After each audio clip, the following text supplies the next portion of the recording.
everyone, and welcome to another RostyMaths video. And as you can see, we are in our Year 9 Algebra series.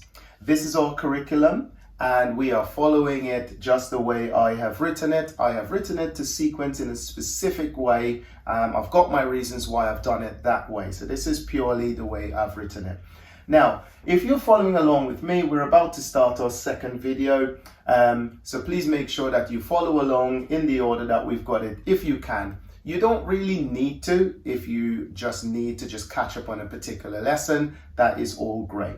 Anyway, let's jump straight into our lesson for today on multiplying terms. Before we continue, please don't forget to subscribe to this channel and hit that notification bell so you will know as soon as a new video has landed. In my last video, which you can find on the link just up here, I have explained what terms and variables and so on are. So if you don't know what they are, go check that link right now and go and just make sure you familiarize yourself with those terms. I will be using that language quite a lot throughout this topic of algebra, so you must know the meaning of these words. Anyway, let's go. So now I am going to basically multiply my my terms together. I don't have to worry at all about whether they're like terms or not. The nice thing about multiplying and dividing in algebra, it doesn't care whether it's like terms. Okay, so here we go. So first, if I've got numbers, multiply your numbers first. So 2 times 3, that gives me 6. But because this has got a t there, it's going to be 6t. Think of it in this sort of way, like, I don't know, you've got some trucks. Okay, you got 3 lots of trucks there, and then you times that by 2, you're going to have 6 lots, 6 trucks there. Okay, there we go. All right, now the second question is slightly different in the sense that you can't actually see a number in front of that W. There's no number in front here. So there is a number there though, and that number is 1. But in algebra, if you see a letter by itself, know that there's only one of that letter. But if there's more than one, we will put that number in front of it. Like you can clearly see that this is 2 W's there. All right, so that's just 1 W there. Anyway, just as I've said before, multiply the numbers first. So 2 times 1, that gives us 2. Let's get my pen back. That gives us 2. And then W times W, that's going to be W squared. All right. Now, why is that? Well, if you remember going through the topics of powers, you will know that if I see, I don't know, W times W times W and so on, that means I've got W multiplying by itself 3 times. That's going to be W cubed, or W to the power 3. It is very different to 3W because 3W means W plus W plus W. So please do not ever mix up these two things. The power means it's multiplying by itself 3 times, but 3W, a number in front, means it's added 3 times. Okay, so please make sure you never mix those up. Anyway, that's W squared. Same way, we go down to the next one. We multiply our 3 times 4, do the numbers first, that gives us 12.